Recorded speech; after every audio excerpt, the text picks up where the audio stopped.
Happy Valentine's Day, boys and girls. I hope you're snuggled up with a significant other, enjoying the holiday with some chocolate, some booze, something else later on. And today, on this Valentine's Day, we are going to be reviewing the love story Audition, directed by Yes. Takashi Miike, and Mhm. it was released in 1999. Tell the boys and girls at home, Dakota, just a little bit of what you feel about this movie, kind of your elevator pitch. Um, I love the idea of marketing this as a romance. That didn't happen. The cover art gives some things away, and there's certain musical cues and scenes throughout the movie that tell you there's just, well, actually, word for word, tell you there's something just a little off. But I almost like to imagine a picture that just like omits all of that, markets this as a romance, and then just has that like last 20 minutes. Like, imagine some girl like taking, like, oh, your boyfriend's got to take her to this movie, it's because, yeah, it looks romantic. And it works as a romance in a lot of ways. There's just some things that hint at there being a little something is off, it's Right. some ominous music. Yeah, I don't know how to even pitch the movie without giving it away. So Oh, it's a movie that's a shame because you can somehow avoid knowing what the movie's about. Like, don't even look at the cover art. Somehow, just go watch Audition. Read nothing. Don't watch this. Just go straight into the movie if it's at all possible. Blind click through menus, whatever's required, and just get into it. Yeah, like that would be the optimal way to view this film. Unfortunately, though, it's going to get spoiled, and that's what we're doing here. So, but yeah, so for all of you okay with Audition being spoiled, we are here. right. And the others are Welcome. gone. um, but anyway, Dakota, let's get into the the initial scenes in the movie Audition. Like we said, it was directed by Takashi Miike. We open in a hospital where a woman is dying. We presume her husband. It turns out to be her husband. He's crying over the top of her. Son comes in with flowers, but the mom died. Uh, Yeah. and it's sad. And I did want to point out that like the music in that scene was pretty noticeable. There was Mhm. not a lot of natural sound in it. The music really, as you said, welcomes you in as like this is like this love story or this love tragedy story, and Yeah. just like look how much he loves her. And I like, you don't really get like the sob story in the first scene of a lot of movies, but it does a pretty damn good job at it. Like you're sad. And I watch a lot of this stuff, so it's like they go out of their way to be as depressing as possible. So I think Audition's just, you know, starting with that. true. But I think there are some things in that scene where it's like, at first the husband seems kind of resigned, like he knew this was going to happen, but then, and then he breaks down a bit, after she has passed. Like it takes, so I don't know, you get like a sense of like, I don't know, that he's exhausted a bit, by this process or something, because it's not, he doesn't have a huge, like, he's not, over it or anything like that.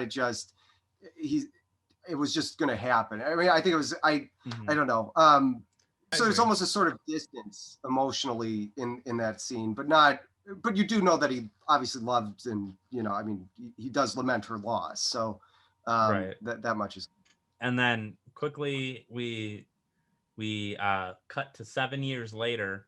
Him and his son are out fishing. His son's an you know older teenager, probably 17, and the father's name is Shigeru Aoyama, and the son's name is Shigeko Aoyama. Like during this fishing trip, you see a little bit of the father's character. He's competitive, His father is like, it's pretty stormy out, isn't it? Maybe we should turn back. And the son catches a little fish, and he's like, like, you mm, must just not be a good fisherman. And he's like, I go for the big ones. and then he ends up catching a big fish. So I think one Or, important thing to see about him or to know about him is that he's kind of a competitor and kind of materialistic in that way, where he's like, I want to have better things and that'll bring me fulfillment. You know what I mean? Or yeah, like, I don't whereas want to be his son, absent of a thing. right. I know the son's making a direct comparison there. So it's something like, I prefer a real, real woman to like a big fish or whatever, like a lie Right. or whatever, I think is kind of the idea. So yeah. And then later on they go and they eat that fish and it's kind of a talk about what gender the fish is. And the son says, we saw its ovaries. And he's like, I don't know much about ovaries. So I don't know if that's like maybe something like to do with the mother, like maybe she got ovarian cancer and it's supposed to kind of evoke that in the mind or something. I don't know. But anyway, it's just Or maybe he's just, I don't yeah. know much about women. Because, Yeah, I I mean, mean, the two main characters in this movie have their faults. We're just given his faults first. Um, and yeah. they're different faults. Um, and then at that dinner table, the son brings up that, his father's been seeming kind of down in the dumps or whatnot, sort of quiet, not himself, kind of added some pounds. And then he's like, you should get married. You should go out dating. That kind of plants the seed in the father's head that, I'm going to go see what's out there for the women. And he goes, next scene right away is he goes to this bar with a business partner. And this, I had a few things to say, mainly because of some of the stuff we were talking about before we started recording, because that was on my mind, like investments and stuff. And they used the term recession because this was filmed in 1999 or released in 1999. I'm not sure the economic state of Japan at the time. They might have been going through. That was a lost decade. It's called because they basically, it was just economic stagnation for 10 straight years. So I'm ignorant to this history. So, like, is it like throughout the 90s there was economic stagnation? Yeah, from like 91 to I forget when it ended, but yeah, to like 99 probably was. I forget when it's supposed. It's called the Lost Decade. I know it started in 91. I did find it interesting that while he's experiencing depression, they're talking about the economic state of the country as being in a recession, and they talk about the things almost interchangeably during the conversation, because it's like they're talking about their business ventures and whatnot, and then they're talking about the women, and then that that's like the same. He's in the same place that his own country is in that way. Right. So I thought, and I didn't even know. I was honestly ignorant to the fact that they had a recession at the time. So I learned that from that, and and it still made sense to me. So, but yeah, that I just really like that bar scene. Anything else in that bar scene that you caught your interest? Well, obviously, I mean, there's some generational kind of tension because I mean, the young girls laughing and making quite a scene, and it's that's very much established early on that that's not what he wants in his woman. He wants a more conservative woman, a more more traditional Japanese values. And I thought he kind of wanted more of a ambitious, is what I thought. Because he I mean, I guess he's saying that they're all full of themselves, but it's like a hollow, like he wants a woman with actual accomplishments, not some 20-something-year-old that thinks they're hot shit. Ironically, he ends up with a 24-year-old, but he thinks she's wiser beyond her. Yeah, that's skipping ahead, but I don't know. I did find it more that he was looking for accomplished and kind of passion. He wanted a woman with accomplishments because he figured that would that would kind of be a sign of a confident woman. I mean, somebody who's disciplined and dedicated themselves to something. He says, I think the idea is that someone without accomplishments is probably going to be not going to be confident and going to be clingy and attached and whatever. Mhm. I think it's almost like he doesn't know what he wants is part of the point of the movie, Yeah. because what he ends up getting is very much the opposite of what he describes in a lot of ways. But you can Yeah. also see what he sees where he doesn't recognize that that's the case, because he thinks she's wise beyond her years. Pretty much during that is when they get the idea for an audition. His work partner brings them up with this idea of an audition of Well, yeah, because he says, I don't want to make a mistake. I'd like to sample a bunch of, take my time feeling things out. I'm too old to fuck this up. Like, I can't, make a mistake at my age. So I want to find the right woman. His partner being a film producer, and like dealing with that stuff all the time is like, hey, like you could have an audition. You learn a lot about people just like as far as like a resume goes, and then you have an interview, and then you might have a secondary interview. You get to like ask these certain questions of like, what kind of things you're willing to do, how devoted are you, things like that. And you can ask those questions in a social setting without it implying that you're just looking for a wife, and you can get a large sampling from it from there. It's sort of like a speed dating thing, but like almost, but yeah. Not fully clued in. One of the things that they end up asking is, why wouldn't I, want to date the woman that gets the part? Just that he says, that woman's gonna be ambitious. She has a whole career ahead of her. She's not gonna want to settle down. But second or third choice would be, like there'd be a gem there. I think he says, Yeah, and they were also, I think he used a different term too, because he was like, the one that's gonna win the audition in terms of getting the part, she'll hate herself because she's actually devoted to her craft. You know what I mean? I think they use the term like she'll hate herself. The terminology. I didn't pick up on that, but yeah, there's probably some element of because someone that'll really do well in an audition and be perfect for a part, like kind of more of a starving actor type. You know what I mean? Well, actually, that's an interesting tension too, because there's a lot of talk of that over there, where it's like, people aren't free to pursue love because it's so highly competitive and everybody's very business oriented. So, again, I'll do it in my preamble, I guess, but the loveless marriages are quite a thing, and they're kind of just arrangements over there, so an infidelity is kind of generally accepted as long as you're faithful financially and in your obligations as a man. They tend to turn a blind eye to infidelity. They're really just kind of, and even now it's kind of bizarre. That seems to be a tradition that's carried on. So like, it's not really, it sounds old fashioned, but it's still not. So hyper competitive men, hyper competitive women, there's no room for love and therefore reproduction. So the population's dwindling right now. Like there's a lot of things going on, but high suicide rates and insanely high. They've been for a while, but so it's, I think, tapping into some of that, maybe, just with that line you said, where she would hate that situation that she has to pursue a career over personal whatever, but that's how it would be.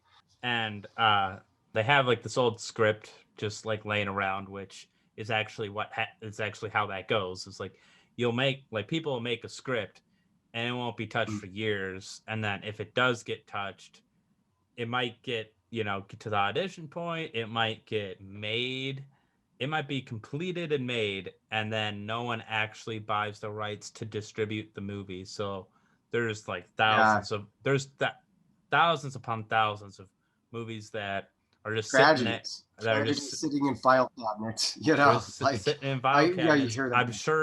I'm sure a lot of them are junk. I'm sure a lot of them are good. But yeah, so they pick up this script and they decide, all right, we're gonna call this one Tomorrow's Heroine, which also makes a point to some stuff I'm sure we're both gonna talk quite a bit about later on. The Tomorrow's Heroine titling of it. So there's like this radio blast. People are getting this, come audition for this part.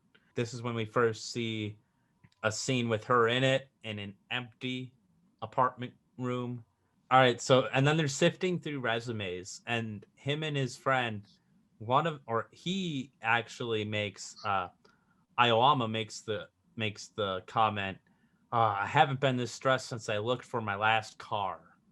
Oh yeah. Like it's just an item to him is a big thing about his Right. personality is it's a, you know, a wife is like a thing to have, and sure she might be like a good person, but to him it's just she's just a thing to make him feel Well, and more powerful or more complete. well, not more. Well, no. Again, so there's a couple of things there. So it brings back the first scene of the movie where you can tell he's definitely sad about her loss. I mean, losing her, but his first wife. But it's kind of like the Good Earth, like where he had this wife who is his first wife. She was completely faithful. She did everything for him, and but then he ends up with he takes a concubine, and he gets increasingly wealthy over the course of that novel. But I mean, he doesn't love her, but she's familiar. She's there. She's always been reliable, and so I mean, I think thinks of a wife like that, and so I mean, I think they're like.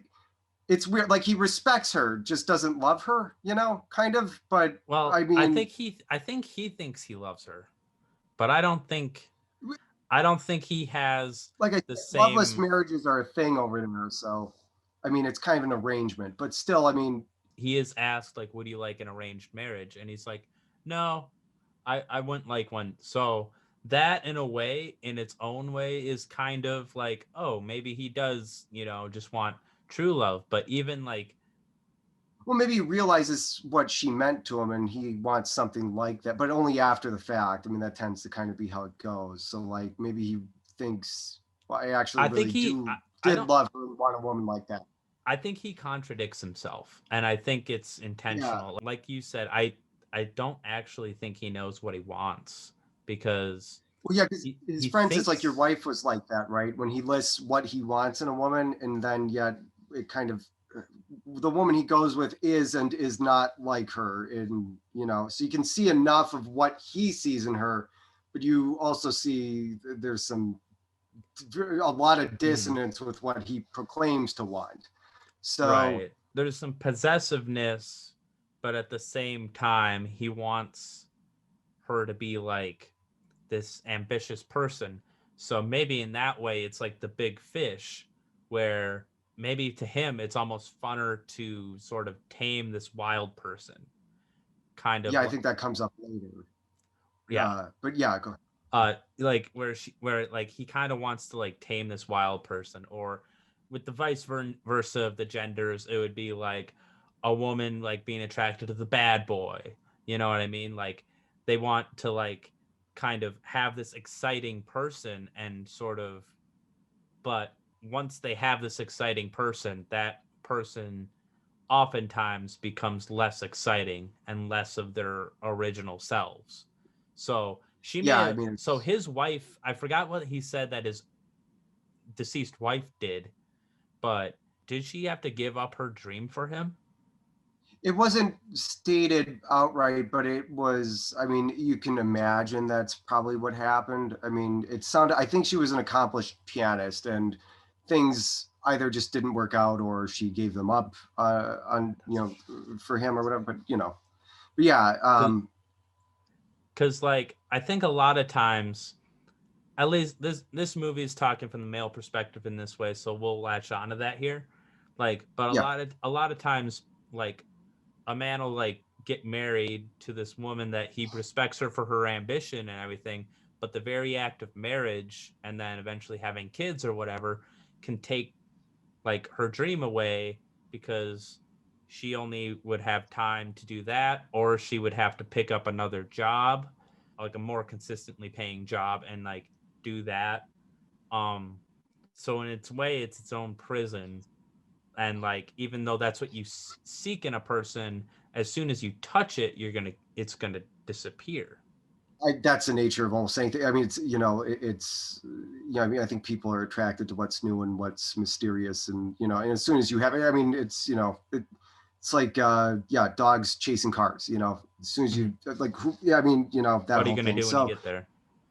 yeah, right, and then now it's no longer interesting. It's a fucking car. It's I mean, you've seen a million of the I, yeah, but whatever. So yeah, they're looking through the resumes. He's like, oh, it's like choosing my first car. This is so difficult.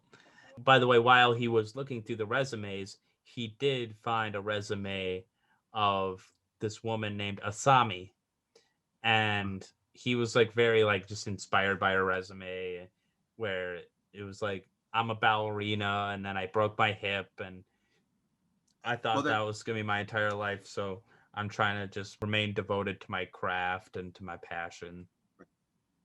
I mean, yeah. So, well, his friend wants him to narrow it down out of, I think, like 1,000 submissions, and I guess that's kind of, I mean, that's probably anything, but like I guess the casting system in Japan is like a little more like, I mean, they don't really have casting agencies, so they just kind of like go to theaters or get people off the street with casting calls and stuff. So I think there's a larger volume. But anyway, his friend has him like, or at least at the time. But his friend has him narrow it down to 30 people. Like, read the resumes, like, don't just go off of the pictures. He spills some his coffee on one of the resumes, pulls it out, and so it's like, oh look, it's faded. Out of all the resumes, here's the one that sticks out. And yeah, her story really resonated with him. She was talking about her failed. I think you just covered it, but her failed ballet career. Like, she sustained an injury and couldn't dance anymore, and she said it was akin to accepting death. And so I think that's what to him stood out, or whatever, because I mean, the idea that, like, life doesn't go your way, things happen that you have no control over, and you have to accept them, and that's not a very youthful like sentiment typically, usually it's unfair and whatever, and but she seems resigned to her fate. Like, I mean, basically, I died, and then life became something else for me after that point. And much in the same way, I think it obviously very much reminds him of losing his wife and what life became after that point. It was completely different. And so that's why he's attracted to her resume. So yeah, but hers, out of everyone in the pile, was the one that he spilled coffee on, pulls out. And so it's, again, it plays up like a romance movie, like fate and, Yep. all Music's that. very cheery. Music is very cheery at that point. And another thing I liked about that scene too is, like, right after he like reads through this thing and can tell that he's just really excited to meet this woman. He's like, oh, on to the others. And he like piles up like 8 big folders full of resumes. And that's, I think, in a scene, like, his contradiction that we've been trying to peg is he thinks he knows what he wants, but like, he doesn't actually know what he wants. I don't know. Right. And then the audition starts, and it's big montage of, and it's like, some of it's funny. A lot of it's funny. Some of it's fucked up funny. Some of it's, just funny. Yeah, that's the thing. Like, the music is very much against some of these like really heavy stories, and I mean, it's like my third suicide. Like, there's something off about the wind. They're also, and they're putting themselves out there completely, so it is a little uncomfortable. That, like, I mean, they're trying to show off their talents, except some of them aren't really talented. I mean, so it creates. I mean, you do feel bad because he's in this position of being able to, judge them, and there's no. It's so it's not like a real date where there's that reciprocation. So it's just completely one-sided, and they're putting themselves out there completely. It's not even a real audition, so there's nothing like even mentally consensual about this. It's just exposing, like you said, like, dark pasts, maybe like positive things, things people that the auditioners feel really good about themselves for, but still personal things. Auditions, like, are very personal, and anyone that's been through an audition or an extreme kind of interview could attest to that. Right. No, I think that's part of the point too, is that, like, I mean, you're quickly going through them, but you see very clearly that these are people with entire lives. So the quick cutting is kind of at odds of some of the content of these auditions, but it puts you kind of in the character's mind of, I mean, next. But to me, it evokes the idea of like Tinder, where, you're just swiping through people, and just, I mean, logically I understand the ruthless efficiency of that whole thing, but It's like, but at the end of the day, well, I think this movie's a great case, and don't judge a book by its cover, because I mean, yeah. So I don't, yes, I don't know, but yeah, there is something a little unset. The music's upbeat, but those scenes play out. They get heavy sometimes. They get uncomfortable, even if they're very brief. So The producer friend is giving all the feedback, and he's giving none of the feedback so far. Clearly waiting for this. He doesn't engage with any of the women. He lets his friend do that. But then as soon as it's her turn, he asks her very specific questions about a resume that obviously show that he's very interested. So, and even his friend's like, notices. And his friend, pretty much the rest of the movie is going to be like, bruh, chill on this bitch. Like immediately after the audition, he's like, something doesn't feel just quite right about her. She seems just. Yeah, he says, I mean, I've auditioned a lot of girls. I have a fairly good sense of this. There's just something off, which is something I wish the movie wouldn't do on one hand, because it does give away that there's going to be more to this probably. I mean, I know it's sowing the seeds of doubt, and you need to do that. You can't just pull that ending out of nowhere, but it's a little, when you think something's off, you think this is probably going to turn into a stalker scenario or something, or one's going to become obsessed, or something like that. So you already know this isn't going to be a romance now, just with that line. I do think that they tried to rationalize like her kind of, I guess, weird behavior in the audition, which to the audience doesn't seem super weird, but because she's just answering the questions that he has for her. But to the other producer is like, yeah, that's not like most actresses. I think the way they kind of rationalize it is that she knew she wasn't going to get the part, so she was just going to try anyway. So she knew she didn't feel at home. So perhaps Aoyama in his head is like kind of thinking like, well, I know she didn't actually, like, this actually isn't her passion. This isn't what she does. So she would be uncomfortable. She admits as much in the resume. Right. Like she's like, I don't expect to win. So basically, in my mind, maybe he doesn't fully ignore his friend, but in that moment, he may have ignored his friend in that being like, she's just not an actress. That's why she acted weird. It's not because of any other reason. Well, I mean, I wouldn't even say it's weird behavior. I mean, she's very reserved and quiet, but I mean, those are kind of things that, again, traditionally are valued, and I mean, you're being a bit more reserved, which, it's also interesting in an audition. You can't really, that's not the place to be reserved. It's kind of an awkward position of having to put yourself out there and having to market yourself, basically. And so, but I think she stood out because she didn't do that. But she stood out anyway in a resume. I mean, like, that wouldn't probably get you any part or any job ever. But in this very specific case, it was exactly what he was looking for. I mean, saying I'm not going to win from the start or whatever, and I don't expect to, it probably isn't going to be a winner. But for him, it was. It's what he was hoping for specifically. So, one who didn't have ambitions and whatever. And then after that, he calls her and asks her to come by and talk. And again, under the guise of, it's a business thing, about the audition and whatever. But yeah. Right. Yeah. It's still definitely implied that, like, oh, this is about the movie, because he doesn't say, you didn't get the part. So he still kind of keeps her on the hook for that.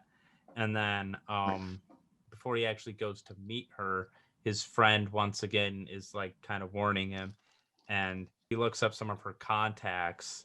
He's like, yeah, one of the people that she's worked for just disappeared. So that's kind of creepy. And then the producer's like, just chill. Don't see her anymore.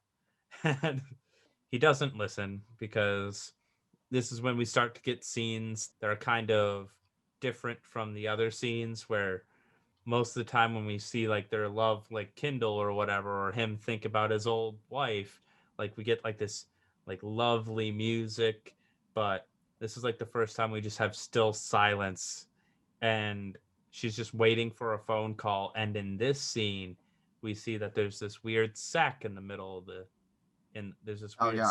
sack in the middle of the room, and no one knows why it's there, much like the one to your left.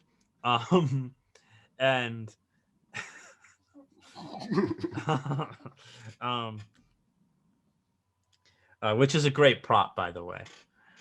Yeah, the first time he calls, you just see the sack. The second, a little later on, it rolls into the wall, and it's quite a, yeah. So Yeah, we don't know what's going on with the sack.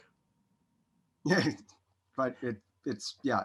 There's definitely a sense of unease. I think it's the other thing that tips off, obviously, that this isn't quite a romance. I get doing that. I do love the idea of making things a little more uncertain, but I get that you couldn't do that to an audience. You couldn't tell them that they're going to get, I don't know, fucking Twilight, or, well, that's a horrible road. But I mean, I don't, whatever, and then like have that happen. They'd be pretty pissed.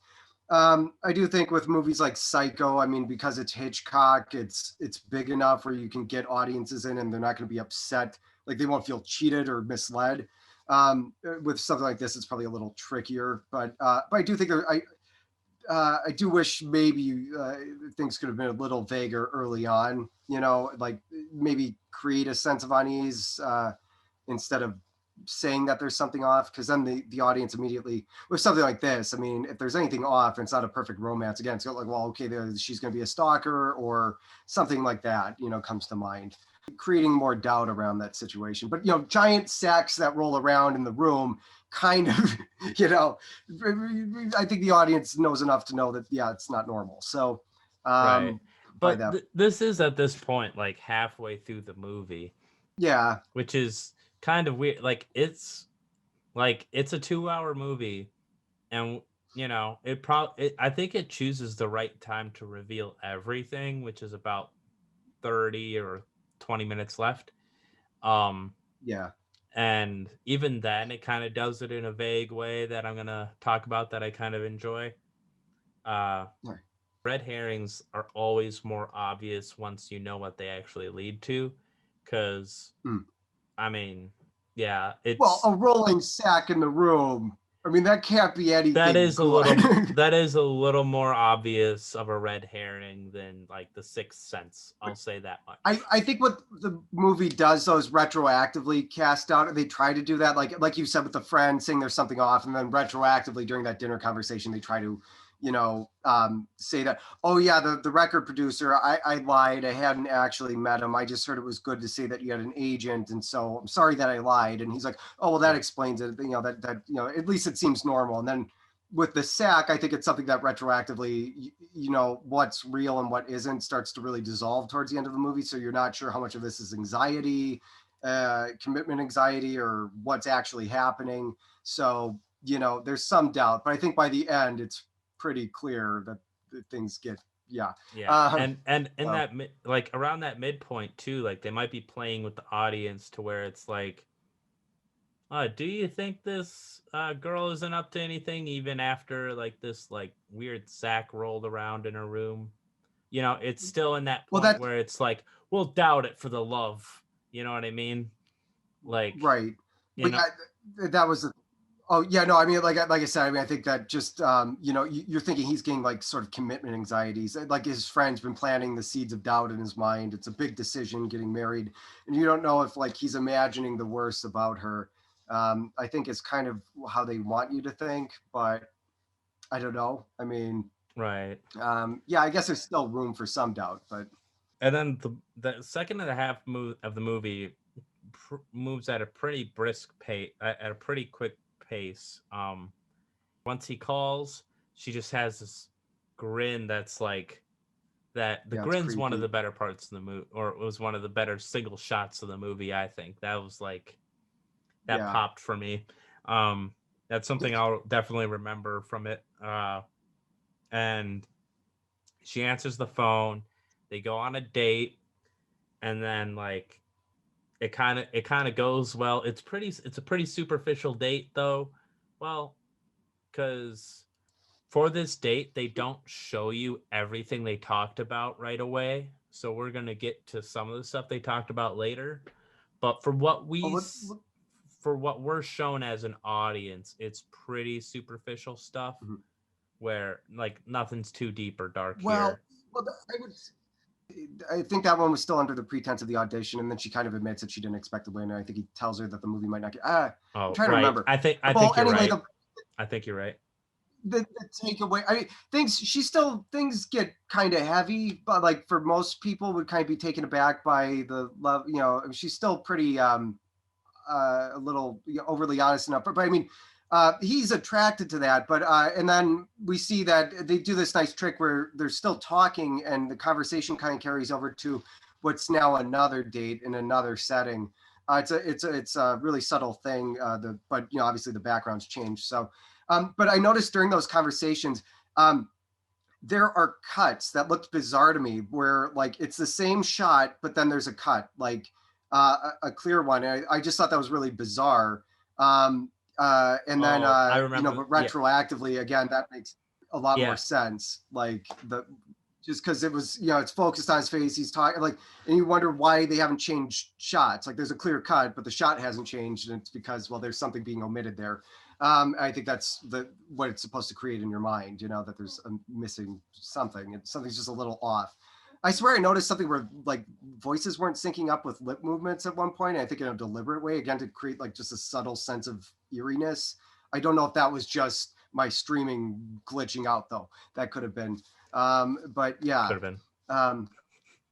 So, but anyway, yeah, sorry. So yeah, they go on a few dates and 2 or 3, and then that we see anyway. I think the movie really goes like, it really goes date, date, date, date, or like date, date, date, because it doesn't. Yeah, and it doesn't do much in between. We see some stuff at home with his son and the friend, but it's, you know, it moves pretty briskly. Yeah, his son got a brief girlfriend. His son, some things I noticed about him is he's loving, he is kind. I think he's kind of a balanced person, I guess, where like I think he well, it's early to tell because like he's like a young, like horned up high schooler. So I don't think he really knows. I don't think he really has any preferences with women necessarily, or like I don't think he's even old enough to see them as objects in that way. Like I don't. Well, that's what I'm not sure about. If he's taking after his father, and that's what's being implied. Like if I don't think he necessarily is though, because I think because it's set they like I guess his girlfriend was smart. Like they talked about dinosaurs and stuff. Yeah, when I show girls my dinosaur toys, they like that doesn't do it for them. But I don't. God, I don't know what he has that I don't. I forgot the actual reason. I forgot his reason for having broken up with her. I didn't think he broke up with her. He just says she's left. But I mean, I think, again, I don't know if that's, yeah, it's hard to tell if they're trying to imply that he kind of just, you know, got groovy and then like, it's hard to tell what's going on with him. If he's like, he seems like a decent kid on the surface. I mean, he is a kid. He is a kid. So it's kind of more of a thing where it's like the jury might still be out of whether he's like this like passive aggressive controlling like lover or like this just plain out controlling lover, or you know, a more balanced person. But I mean, we don't really see any of that, so it's hard to, I mean, it could just be as innocent as like, you know, he's having her over to look at his dinosaur things because she's into biology and she gets to read his biology books. I mean, it's clear that he says he invited her over because she's pretty and whatever, but I mean, I don't even know if he does or if that's the implication or if it's as innocent as it appears or what. I mean, I think, because I get the sense that the implication sort of supposed to be like he's taking after his father and kind of just because we don't see we don't see that doesn't become clear until the end of the movie. I mean, there's certainly a heavy implication with the secretary and the housemaid, but we don't see it play out. And I think, you know, we see sort of the uglier side of his nature. Well, I wouldn't say whatever you want to put it. I mean, we see another side of like, I mean, And that might be something they're trying to also imply with the son, where it seems innocent, but then maybe he's just, it's like a hump and dump thing, Yeah, Humpty he could be Dumpty. an I don't, whatever. asshole. I mean, but he's a kid and whatever. So I mean, maybe that's all there is to it. He's just a I dumb kid, and I not think dumb, but I think it really is like a kid. Like he could go in either direction, and depending on what you yeah. think about nature versus nurture, either way, he's going to be influenced by his dad.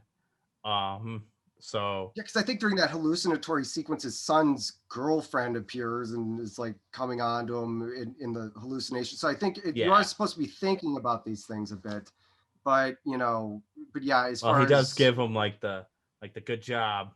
right, So but I think his son kind of dismisses it. Like, I mean, I don't know if it's dismissive or if it's really like a yeah, like I don't know. It's hard to where yeah. I mean, because he's leaving, I think, to present the opportunity. like I that's don't always know. that's what always like one of those weird dynamics where it's like a dad is like proud of it, is like happy for his son having gotten like a cute like girlfriend, but like whether you actually want to admit it or not, someone who would be like openly like praising that is kind of in their own way thinking like, yeah, I mean, I would like Well, it's like a if I were the vicarious same thing. Yeah, age. like you're right. It's like reliving the glory day, football through your kid, but that sort of thing. It's vicarious. So yeah, I mean, there's probably some vanity there, but yeah, it's hard to say whether his son takes after him or not or what. But Yeah, I think at um, this point he's still a pretty blank slate. He could go in either right. direction. Maybe learn some lessons. Maybe learn some lessons in this movie. Um, Scarred. Um, so they have Aoyama and Asami have sex for the first time in like this beachfront hotel area that Yeah, he was, takes her away, and they go on a little vacation. Yeah, so and it's kind of like a um, creepy setup too. Like she really just explains, I want to be devoted to you. I want to like yeah, it gets intense, like and like which I it's mean, very wordy. It's a lot of pre-talk.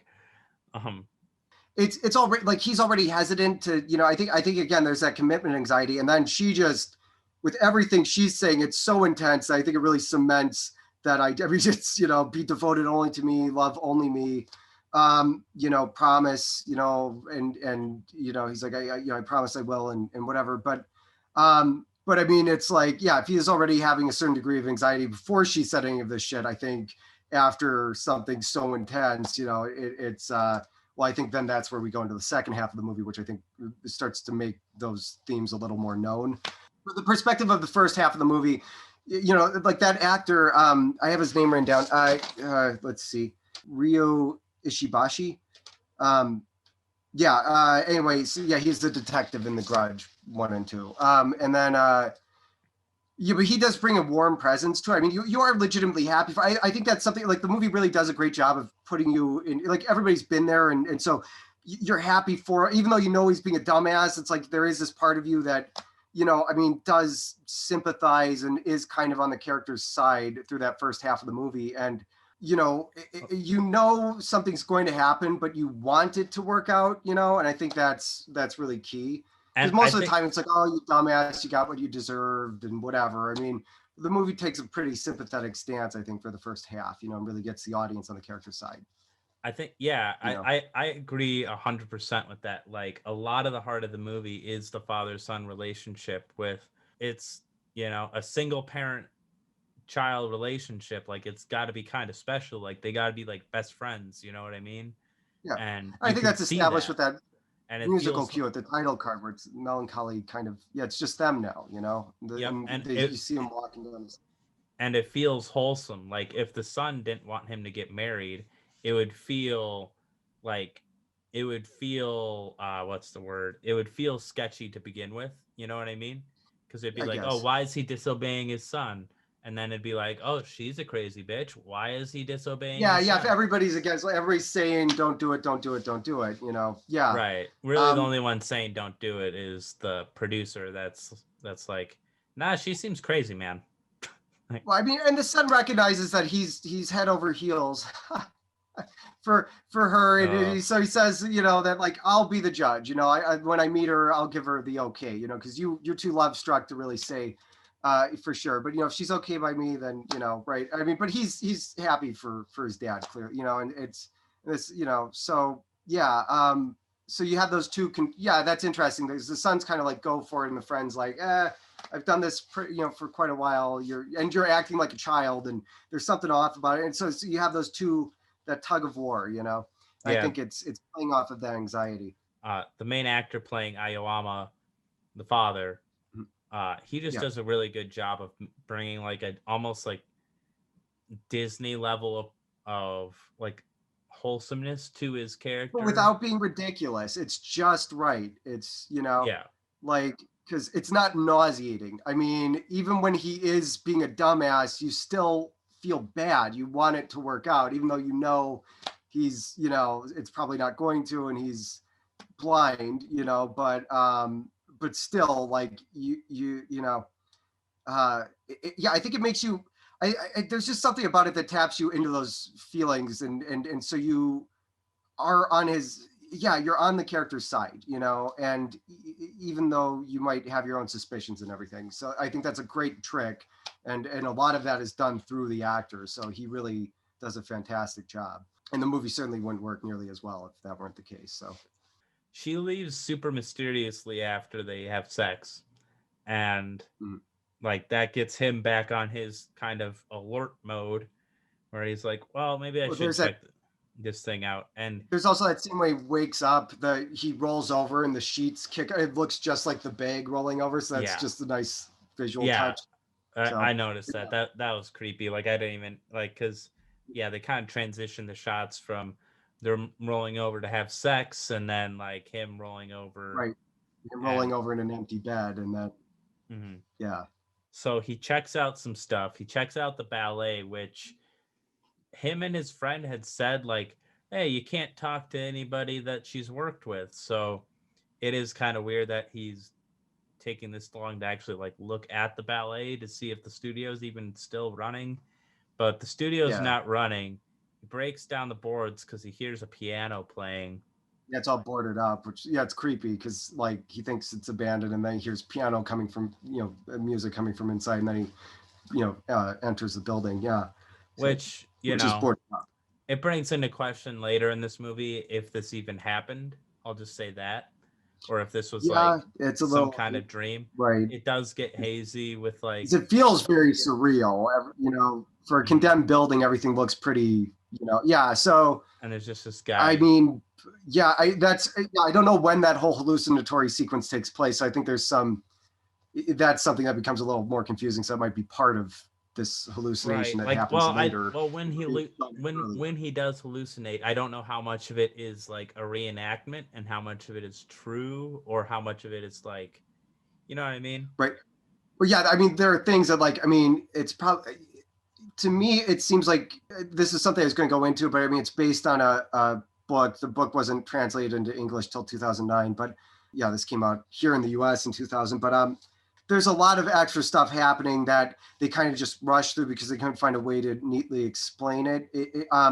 But she must have told him while he was passed out, and then he's like visualizing what she's telling him is what I imagine is probably what's going on. So she's telling him all this fucked up shit about her childhood, and then he's hallucinating it all, seeing it play out.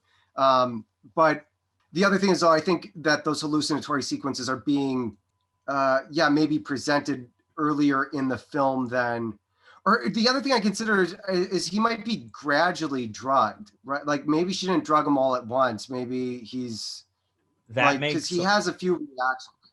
That makes a lot of sense, because the next big scene that happens, he checks out a place that she said that she used to work called the Stonefish Bar. Yeah, it's like this pub, restaurant, bar thing, and this neighbor or whatever that like lives in the same complex is like, people were murdered there. There was two murders, like the female owner and then her husband, who was like this director of some type. Was he the guy in the wheelchair in the previous scene? Would that have been Yeah, the same person? I think so. Yeah, because I think he was the missing record, or maybe. Yeah, because no. Yeah, Because fuck. also in this surreal scene back at the ballet, we like the guy playing piano is this dude in a wheelchair that's like that where he's like, have you seen her? Have you heard her? Have you smelled her? And he's just like laughing, like when he like Yeah. asks about Asami, and he wheels around and like reveals that he has like these wooden feet replacing like What, or they're like, yeah, it's weird because they look like fucking dried leather. It's really fucked up. Look, I don't even know. Like there's some visual shit in here that's just so fucked up that you can only imagine.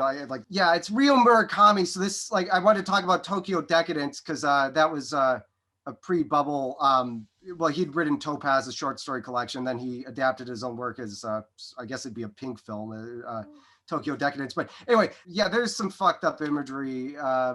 and then going back to what you were saying about like the hallucinations is when he gets explained about the stonefish, about them murdering and like the extra tongue, like you see like he has a this severe like reaction. tongue rattle and like he actually falls back and is like, yeah, he looks at the guy like with like this horrified look on his face. Like it's a horrible story, but it's quite the reaction to what he's hearing. So yeah, it just seems, I don't know, like there's something's unhinged, something's off. Like I wouldn't be surprised if he was either slowly going mad or slowly getting drugged, because those are both two. I think those are both two hallucinations, because I don't think the guy in the wheelchair actually is. I don't. In the first scene we see him, I don't think that might not be real. Yeah, if it wasn't for his reaction in that scene, I would think that maybe those hallucinatory sequences are just being shown to us out of, like, not chronologically, but to intentionally mislead the audience, but also to fill in the narrative gaps. So it's like, I mean, which would still work, but yeah, because of his reaction in that scene, I can't help but think, that yeah, maybe he's being gradually drugged. And then at that point, we actually see it's almost like a it's almost like a Halloween shot, like a POV shot of her like breaking into the house and actually like going to his liquor. So yeah, and it's a really fast obviously shot. obviously it's really fast, and like she like sees like a dog, so she did something to his liquor, and the next scene he actually comes home, crashes, drinks some liquor, and then I'm gonna wait for you to pour out yours, and then we're gonna give a cheers to love and Valentine's. And this is when the I've shit never really hits. experienced love, but I'd like to imagine it looks something like this. So this is the shit that really when the shit really hits the fan. And here's to love, here's to Valentine's Day, here's to comfort. Here's to Asami.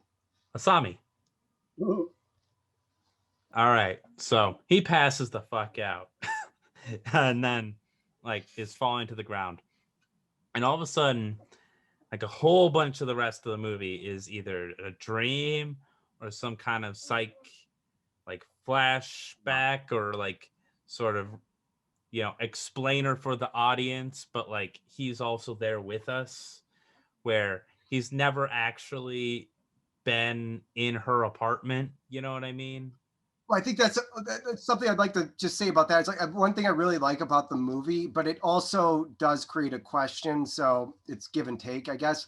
Pro and a con is how it just moves into that hallucinatory sequence, and like it. I mean, you do see him collapse, but it's so sudden that you imagine he's hallucinating. And like you said, there's that quick shot of the bottle, but you could easily miss it. So you like, it doesn't take the time out to go, look, he's on the floor hallucinating. Like it just throws you full force, full speed ahead into some of the most fucked up imagery. The first hallucination or flashback in this case, because I think this did happen, is back to that roadside diner date where she explains further of how she was abused and how Her uncle, yeah. And how and the guy in the wheelchair with like the burning reeds burnt yeah, her, like, which was we that well actually that was see in her. that. So that was her uncle. And so what I think is so what's happened like psychologically, if you want to start getting into that, like I think is she's conflated the idea. Well, once she starts like pain and love become interchangeable, and so her torturing him is an expression of her her true love and purity, and yeah, it's like it gets fucked up because the uncle's like looking to her like not quite for permission, but like it's fucked up. Like he doesn't just go ahead and It's do it. fucked It's like up. he, Like huh?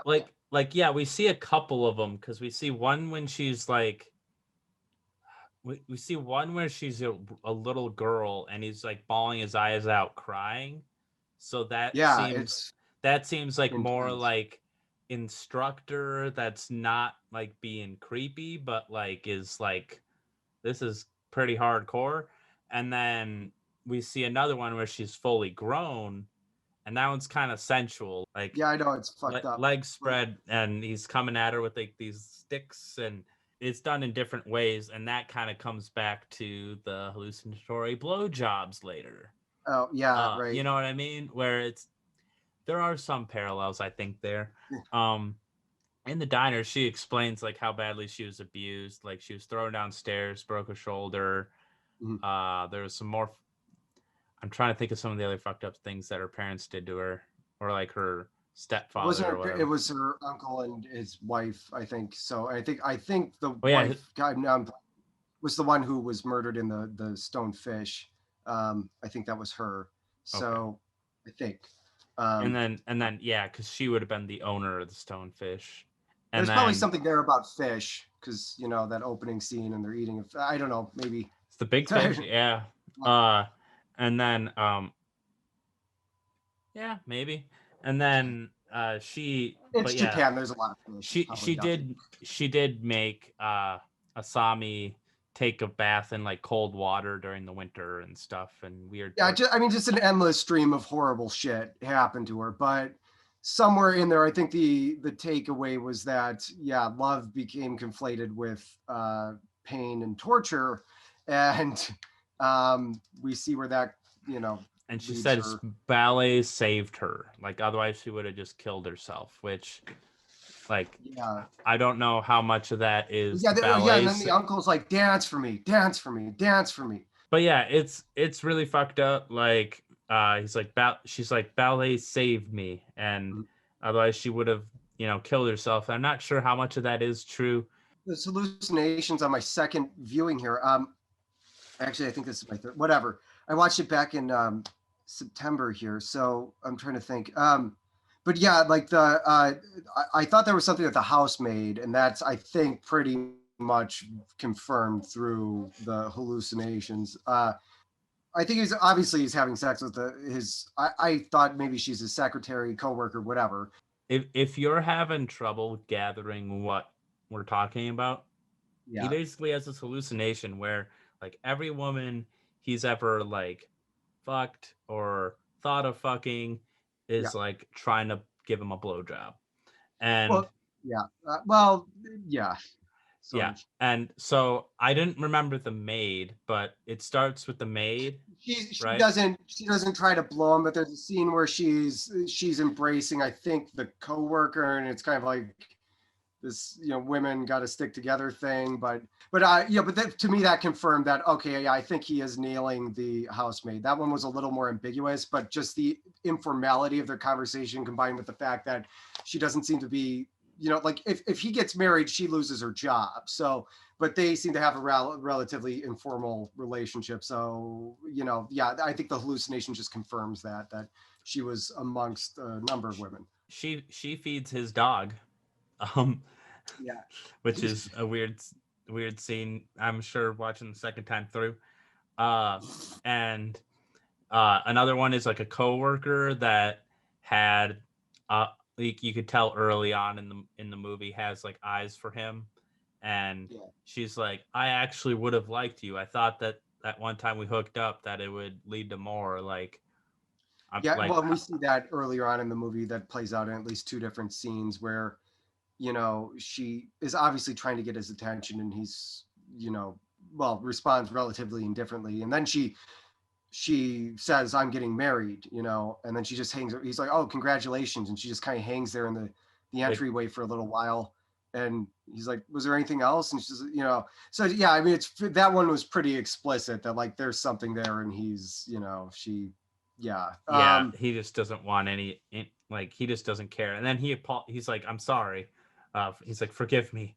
And then, so like, he's kind of seeing the error of his ways of like his womanizing, even if he doesn't, I think he's womanizing even if he doesn't think he is.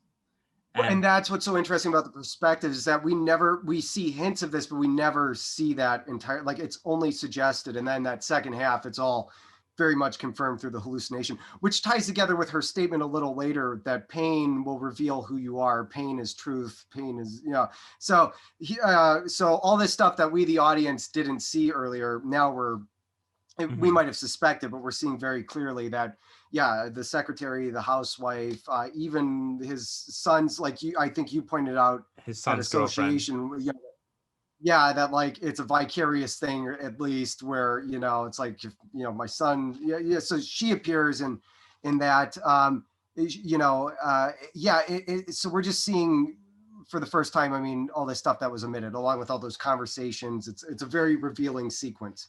Yeah, Asami starts to fillet him, and then it's followed by the secretary or the coworker woman. Then I think it cuts back to Asami, or is it his son's girlfriend? I think it's the son's girlfriend, and then he at least has the decency to shove her off. Yeah, but he's acknowledging that there's a vicarious thing there. I think, like, you know, he is considerably less down with getting a blowjob from his hallucinatory. So he's not like a total sleazebag. He's, you know, like crawling away from her, but his fly's already out from like the other hallucinated blowjobs. It's really a group effort. Hallucinatory blowjobs are about as good as it gets for him. He might have wanted to stay there, and we, you know, but it's all downhill from there. Yep, and like this is like the big scene that fucks people up and this is one where, you know, you're still obviously in a hallucination, but like every time like he switches a scene in the hallucination, you kind of hope it's over, but it's never over. And in this one, he's in Asami's apartment, and like she opens up the sack, or he opens up the sack, and out crawls this guy. Creepy scene where he's got like one finger and he's just like coaxing food over and groaning for Asami. And I just wanted to take the opportunity to point out Takashi Miike. Yeah, so there's two things that seem to pop up. This is still relatively early in his filmography. It's certainly, I think, this and Ichi the Killer would be what probably got him attention with Western audiences. But yeah, something that seems to reoccur is acupuncture, if you want to call it that, and amputees. So yeah, we see for at least, I don't know if that goes back earlier to his Yakuza films, like the Black Society trilogy, I think it's called. But certainly here we get our first taste of it. His tendencies towards, yeah. So, I mean, maybe this is in Ryu Murakami's novel. He's every bit as fucked up. I can see why they were attracted to each other, their work, you know, yeah. So maybe it's all in the novel, but in any case, this shows up a lot in Miike's films. So needles and amputations. So, but yeah. And then you hear like the sound of like puking behind him, and you see Asami, and she's puking in a dog dish, and walks it over, and she's just like looking at him with a smile, like she's feeding her dog, and she pets him like. Yeah, and the guy in the sack too is like got his tongue cut off and stuff, and that's my process. I thought so. And I puke on the man in the sack. It was very milky puke, by the way. So it was very good for lapping that day, I'm sure. Again, I mean, there might be some storytelling in that. Like, I think because she's a dancer, and so something that stuck out to me. Well, first thing, I thought this woman was a model. Like, and I looked it up, and of course, she actually was a model. But she looks not she looks tall for a Japanese, but she also, I think that's because her limbs look kind of skinny and like her figure is kind of, yes, I think she might be bulimic because she's a dancer, right? I think that might play, maybe that's something that shows up in the novel. I haven't, it's, I really like wouldn't be the right word for Murakami, but that's an author I'm very drawn to, but I haven't read Audition. So I can't say if that's something that maybe is expanded on and that's the implication there, but she uses a garrote, wire to which we see what happens with that next, but to cut off her uncle's head lovingly almost. And he's like just playing away at the piano. It's so like, I think that summarizes that dynamic. Like this is an expression almost of love in a really fucked up way, for her. Yeah, I agree with you 100% there. Like it's like this just fucked up. Like and she feels like, I think pain is truth in her mind and true love, and I think that's like the idea. So so she wants to make him love truly. That was an important part of the hallucination as well, and that's why we're not sure. We doubt that the abandoned ballet scene happened the way it was shown in the movie in reality. Yeah, I mean, because there's no way she's going to take his corpse to that location. All these things are going to play out. So she must be reciting her story to him. She might have been drugging him the whole time, because even the night that they had sex, like he woke up after that, like he remembers that. He was kind of physically disoriented, like more so than an older dude would have time with. Sorry, that scene actually tells you a lot. Sorry, because the way we see it as the audience, he wakes up, she's not there, and but when we go through that hallucinatory sequence, he wakes up, she's there, and he's like my foot, so all it gets really fucky. But to my mind, that means he had commitment anxiety after getting what he wanted, and then he was kind of the one to bail, is what I think that is trying to establish. So instead of him waking up to an empty bed, he had anxiety about it, committed, like he was going to propose to her, he did, and then actually we see the scene where she accepts, and so he's getting commitment anxiety, he's having all these doubts that were planted by his friend or whatever, and he's got what he wanted, and he's just not ready to commit after all. And it turned, like I think that's what that scene reveals, because we see that she didn't abandon him. He kind of gets all weirded out by her. And you can't walk away if you don't have any feet. So you have to commit if you don't have any feet. You have to commit. That's great relationship advice. If you're in a sack and you don't have any feet or tongue, you have to commit to that relationship. God, I want to do a fucking freelance, like love advice for like one of these like new media outlets. Just be like, you know what? Listen, girlfriend, if your man don't have feet, he can't run away. Okay, boom. So. Yeah, so he's back to somewhat reality, and the audience is back to reality anyway. We see that the dog was killed, kind of sad, and then she starts torturing him, and I'm gonna give it away to you, Dakota. In fact, I hope I was trying to get my brother to watch this movie. Hopefully, he didn't just watch this and it's spoiled, because he's living out there in San Diego, and my aunt will pay for his acupuncture and fucking cupping. And when I think of cupping, I don't think of what it means, but it's just like plungers and shit. Yeah, but yeah, this should put him off of acupuncture. I can't stand it. I was it's 70 degrees out here in San Diego. It's quite chilly. It's like fucking God, whatever. Yeah, the torture sequence. I mean, I don't, well, let's see. So she poisons him. He's paralyzed. She starts to press these needles lethally deep. She's certainly. He can still feel pain. Oh yeah. So that's important. She says as much, but it's, and her whole demeanor through that sequence isn't like, I think another movie would have did a tonal shift, right? Like they would have been like, you can't feel pain. I'm going to do things to you. I'm going to go to town on your ass with a blowtorch and a pair of it doesn't, but instead she's the same as she's always been, which is more unsettling. Like she's like, you're paralyzed, you still feel everything. It's eerie. And then she's like puncturing him like deeply. And then she crawls on top of the needles, and we're driving them deeper. And she's like, I must mean deeper in Japan, because it's like deeper, like it's like, and she's like having fun, like flicking that. It's like a girl playing, it's fucking creepy as shit, It's the most gleeful we see her in the entire movie. Yeah, it's fucking, I mean, but it's like a little girl playing, which is what makes it so fucking odd. Like he's just, even though this is that was the thing, he's moving around a bit, so I don't know how paralyzed he is. I mean, we still see him moving his head a bit. I don't know if those are involuntary nerve reactions or whatever, but I mean, but yeah, well, I don't know. So she punctures him, climbs on top of those punctures in his stomach. She's making it sound like she's got like all the nerve clusters and shit figured out. She's like, this is the most painful part of this stuff. She drives it in. Like, it's fucking just awful.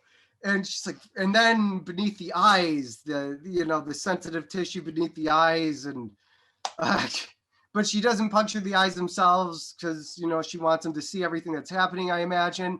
And the needles, it's just fucking awful. Anyway, then she advances onto his feet, where we get the line that, what was it, that you can't run away if you have no feet? Yeah, and, you can't go away if you can't walk away if you don't have any feet. Right, and she wraps the garrote around his ankle, and this is before Saw, which came out in 2004, and I mean that is almost laughable compared to, I'm sure this is probably an influence, but I guess it's a little terrible that he has to cut off his own foot, but like the compare that to this, and I think like this is awful. But yeah, so she starts to garrote through his foot, through the ankle, and amputates his foot completely. And she gets gleeful with it about halfway through it. Oh yeah, God, yeah, how into it she gets. It's like, God. Yeah, it's awful. This was like her first role too, which is just, I mean, so it's like, which kind of parallels the movie, like in a way. And so it's like, there's an innocence to the, like, I mean, it's just something, it's creepy. The childlike glee that she gets at, just sawing through this dude's ankle. And then she moves on to the next one. She gets probably quite a ways in there. I mean, I don't know if he gets to keep that foot by the end of the movie, because she, it's not like she wraps it around and then the son intervenes. She gets in there a ways. I think she's taking her time a little more, savoring it this time, but she still cuts pretty deep. So, then his son. And I love the beautiful exterior shot when she just throws the foot to the glass door. So yeah, isn't it like dead silent too until you hear the smack off the glass? Yeah, we have like the outside sound where it's like boom. Yeah, it's like crickets or something like that. Yeah. The sounds of the city, and then you hear the smack off the window. It's like, fuck, God, it's just creepy as shit. Oh man. But yeah, I'm sorry. And then a lot of the torture scene too is interjected with more flashback dreams. Oh, I think that only happens once his son shows up. So she's threatening his son. She's like, oh, yeah, God, it gets fucked up. Because she's like, see, you promised you wouldn't love anybody else. Yeah, and he's like, so see, you're a liar. You're a liar like all men. You couldn't love just me. So I don't know if she knew about the secretary, if she's been following him, if she's been digging things up, or if he dumped her, or what happened. I don't know. Well, also... Well, when she broke into the house, she saw pictures of his old wife and stuff. So she was like, "Oh, you have an entire life that you never told me about." Right. And so, but yeah, so you can see how, she's like, "See, you love him," and and so she's like, "Only through torturing your son will you realize, so that's a threat." So he's like, "Don't hurt you." I don't even know if he can say it, but like, I think he's like, "Don't hurt." Yeah, like he's straining. She paralyzes his tongue too. She doesn't take. Yeah, she stabs him in the. Yeah, God, that was bad. Yeah, I just remember that. Yep. So it's and then Shigehiro shows up, and then we have that dumbass scene where I don't know. I guess it would be a shock. You'd think he had some kind of accident. He's having a stroke, but there's blood everywhere. And I mean, does he see? I rewatched it. I think that maybe where the amputation. happened, like it's covered by the sheet, so No, maybe he's he just in doesn't see that his shock. foot's. He's just Yeah, in I mean, shock.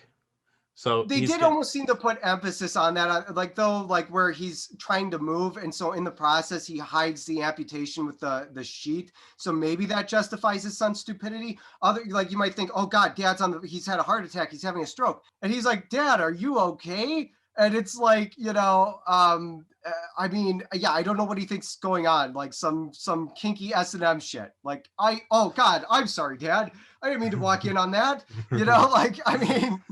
But well, maybe the American translation is different. Like maybe I it's always wonder about that too. maybe It's it's a hard to, more well-known Japanese phrase when you say yeah, that to Americans means "Are you okay?" But a Japanese right. person would know that it's like, oh, they're in shock, something's wrong. That's Like a big thing with these are you translations is that, almost dead? Like right. could be the translation. Like what the Yeah. fuck? It could mean like are you okay? Or it could mean are you okay? Like 5,000 exclamation Right. points. Like Well, no, his son where always you seems like a little bit of a, but no, I'm glad you mentioned that, because it's sort of something I always wonder. Like some of my favorite movies, I mean, I'm wondering if I'm getting the real experience by these sub. Like it seems that the American translations are always hyper literal. So, like you just said, maybe it's like, "Are you okay?" But there's some kind of inflection there that's being left out. like I mean, in French, ça va can mean a lot of things. Like right, it most commonly means like how are you, but like it's also the answer to yeah, I'm doing well, because it's like they say ça right. va, ça va. So No, it's like no, that's like saying I, hi, how are you? And then it's like I'm well, how are you? So you don't need the third oh, speak that, yeah, that's a it lot of language. Yeah, same thing in it Japanese. Like because I tried to learn or that. Yeah, aloha, that right, yeah. So there's like multiple meanings. There's emphases that that you right. put on the words that can mean completely different things. Yeah, and Japanese is weird because you're like because I tried learning it. I know I sound like but okay. Pulse Cairo by Kiyoshi Kurosawa, one of my absolute favorite movies, one of my absolute favorite directors. And when I realized many, God, 10 plus years ago, he wrote a novelization of that movie. I was like, oh my God. And it exists in two languages, Japanese and French. And I was like, I want to get the purest form, right? And then I realized there's like three, alphabets. But there's kanji, which is adapted from Chinese characters, where there are, God, it's like every symbol has about three meanings. Like not everyone, like some have two or whatever, but every symbol is in the realm of a meaning. Like they'll have a similar, the way they're drawn or whatever. Like it'll be in fire and it'll be like burnt or Kindle or something like that. So it's like learning the alphabet if the alphabet had like 2,000 plus fucking words, characters. It's insane. And it's like only but yeah, so things have different meanings. The language, it was just so depressing. I still am trying gradually, but yeah, like it's clear that I want to read. There's so many books that have only been released in the language, and so many movies that haven't been translated. So I'm not like Naruto, and it's not like that. I really do. There are audio dramas like The Red Spectacles by Mamoru Oshii and things that are only in Japanese. I just wish I could learn it, but I suck. I just can't. Anyway, but yeah, there are definitely language barriers. I guess it's a short way of saying it. Like I'm like, this is year 2 of hardcore learning and I don't know shit.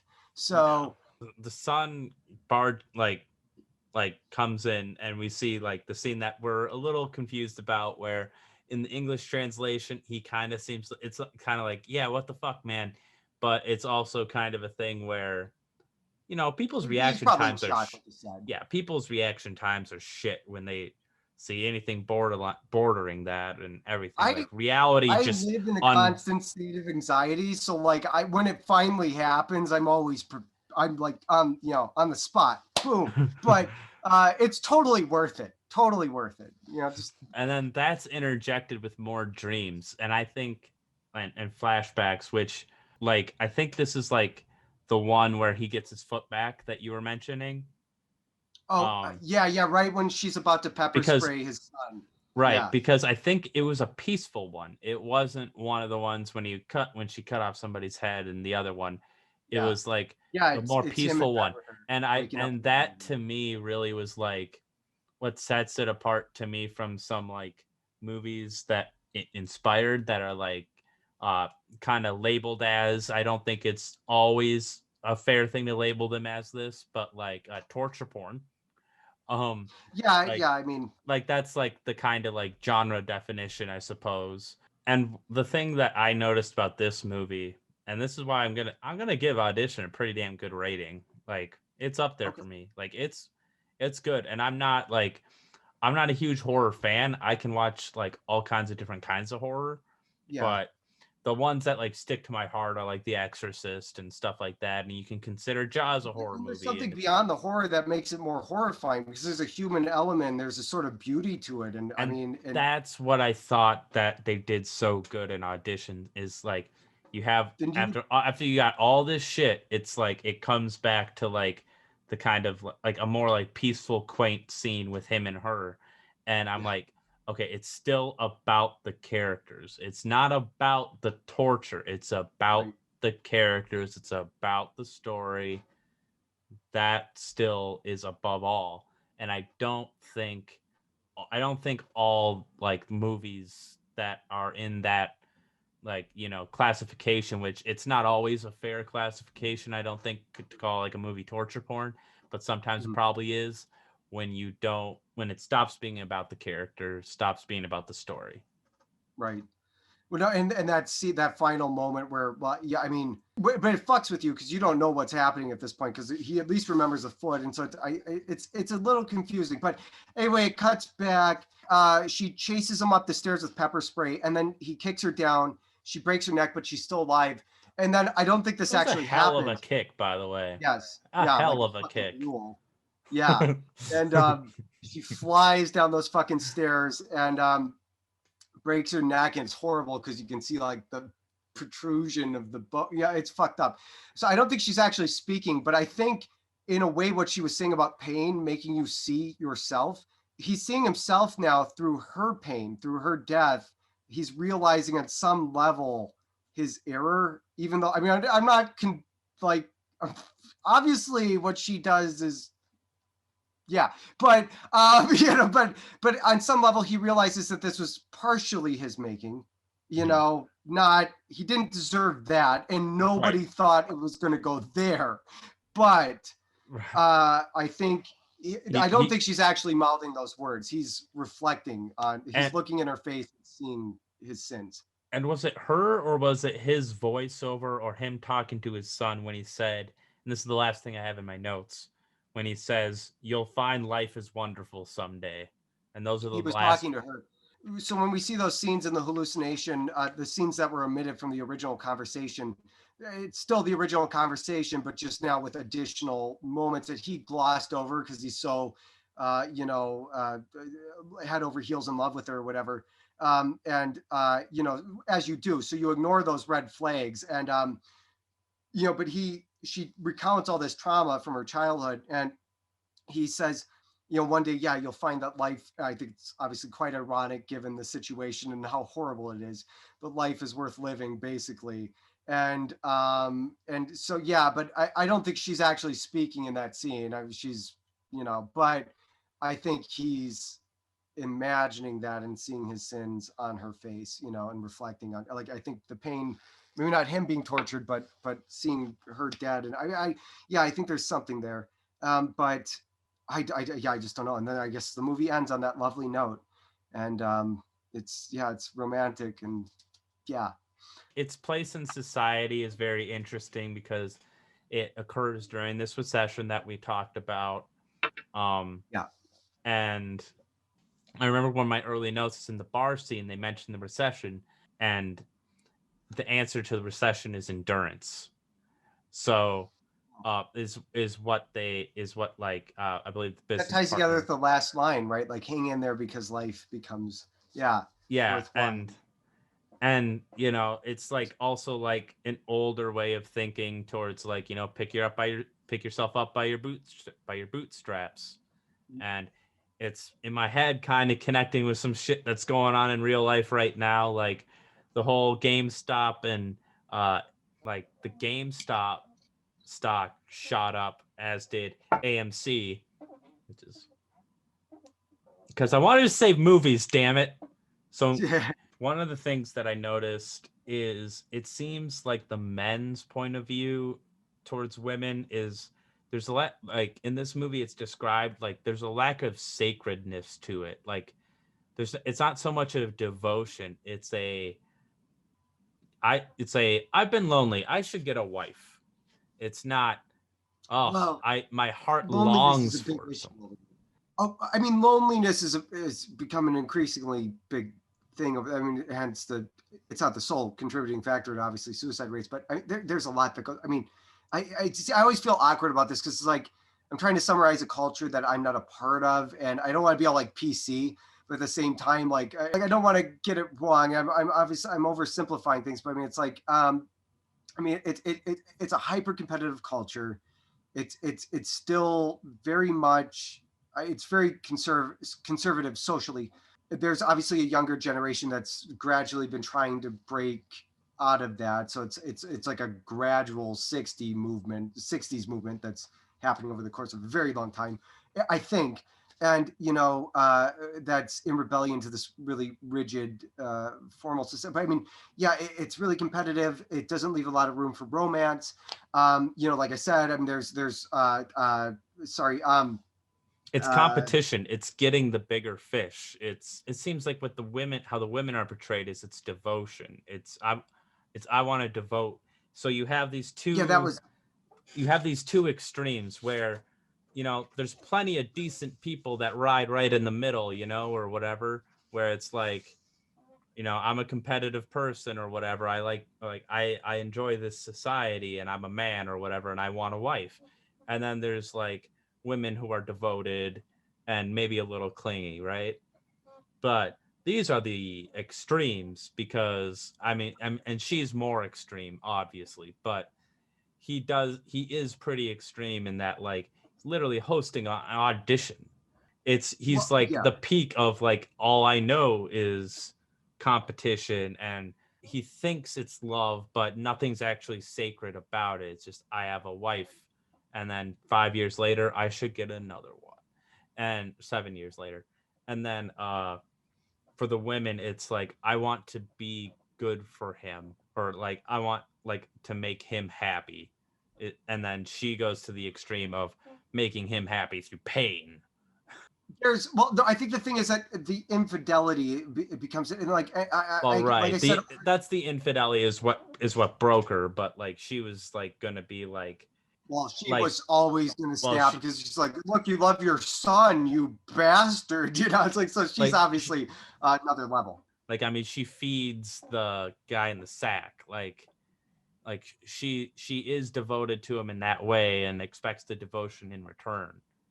I'm sure they'd be shocked by it, but my understanding, you learn a lot through movies, and that's my range of reference. But I mean, it seems to be that, even nowadays, even though it seems old fashioned, whatever, I mean, our cultural stuff doesn't really apply over there, I mean, so, but it's really just that, women want a certain degree of security. And so if the man fucks around a bit, then societally it's kind of like you keep that to yourself. You don't make that public.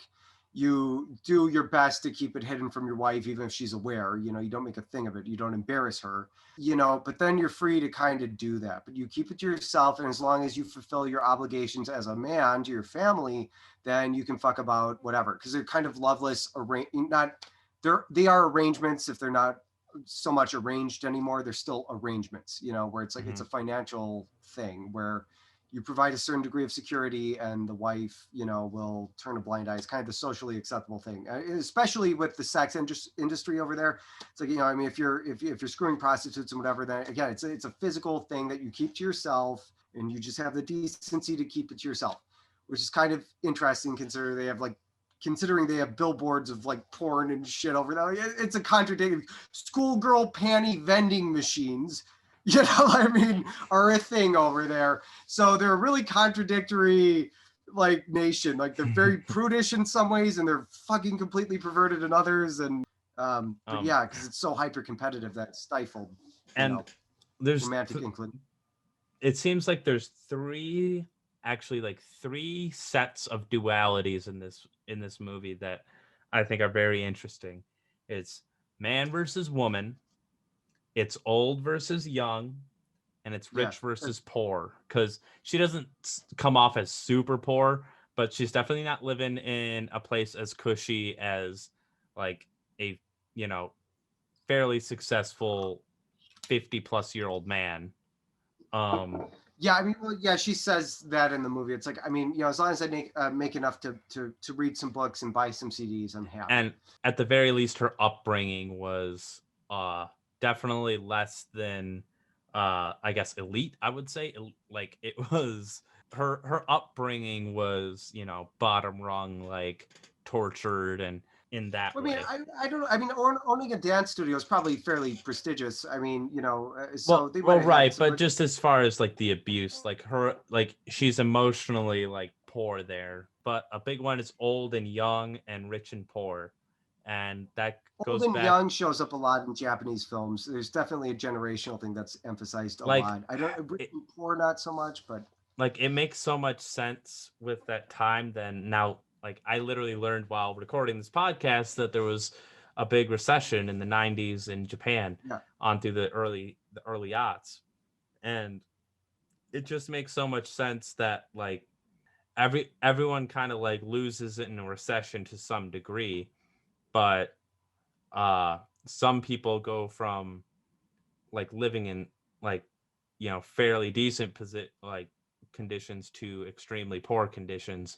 Whereas the richest are, they take a big loss, but they still have so much left in the bank that they're not going to be like begging for food anywhere or finding very poor housing or living in bad neighborhoods. They're going to like just be a little less cool for a number of years, I should say, a little less rich. That there's that understood friction there and resentment there from the young to the old. But then there's also the resentment of like cultures change. So like in that way, the old is like mistrusting of the young. And I'm not sure which side of the fence, like I don't think he's taking a side to the fence on this, even though the young person is clearly the more violent one. I don't think he does take a side between old, young, man, woman, rich, poor. I think he presents it. Yeah, he presents it as these forces that are always gonna conflict, and I don't. There's not a lot of like preachy like morality of like what he deems right, what he deems wrong necessarily, but it's super interesting to think about and to think about in different cultures as well as our own. I really like the sound design throughout. Like it's like really, it's creepy when it has to be. That fucking phone ring is blaring as hell. The wheelchair creaking becomes like morphs into a score, which is always dope when like this naturalistic sound becomes the unnatural sound. And like I just that's a great scene too. Honestly, I don't have like jack shit for nitpicks. If we did, really? if we did, it would probably be like we said, where like the son was a little bit like, huh, Dad? Sorry. Yeah. But even that might be a translation error. So that too. So it's like I get like American Psycho, but might be another thing I'd recommend. I mean, those are very different, the novel versus the film, Mary Herron's adaptation. But yes, that's probably something. Misery would be something I'd recommend. I've seen it compared to Misery, so that might be, sort of. And then let's see. So when you think of like the long-haired ring type, I guess it's Yurei in Japan or whatever. She evokes that in the mind, but it's not a supernatural story. And I think it stands out because of that, because a lot of J-horror in the late 90s, and that really picked up over here in the early 2000s, was supernatural. So I get, and the violence is another thing that stood out. I mean, Miike is known for his violence. What gave birth to J-horror as we know it in the early 2000s, which is typically defined by a lack of violence, was that moral outrage that happened over the 90s. So you had, Japanese cinema was very renowned in the 70s, and then it tapered off in the 80s. Everything became anime because they just couldn't afford to make movies, so all their major movies were like anime and shit. And then, that's an oversimplification, but that's how it went. And then, so people who were aspiring film directors were reduced. It's kind of funny, actually, like to doing porno films. Then they, in the 90s, graduated to V cinema, which is a lot of Yakuza films. So in the 90s, they had to kind of think around doing violence, and that gave birth to J-horror. This is hyper condensed, but J-horror, which people tend to love, and we loved over here, because there's a lack of violence. It's all ghosts and implication and whatever. And so, and then that became kind of the thing that people liked at first and they got annoyed with, is everything became PG-13 over here because J-horror allowed for PG-13. There were no hard R movies. And yeah, so, some of my absolute favorite directors, Hideo Nakata and Kiyoshi Kurosawa, came out of that. With Ringu, or Ring, it's not Ringu, but everybody says it's just Ring. But so yeah, that's where J-horror basically comes from, and that was all the implication of violence that didn't show it. But Takashi Miike is known for his violence, and I think that's why Audition was such a shock. Coming out in 1999, it's very violent, and he's always been a very, very controversial director.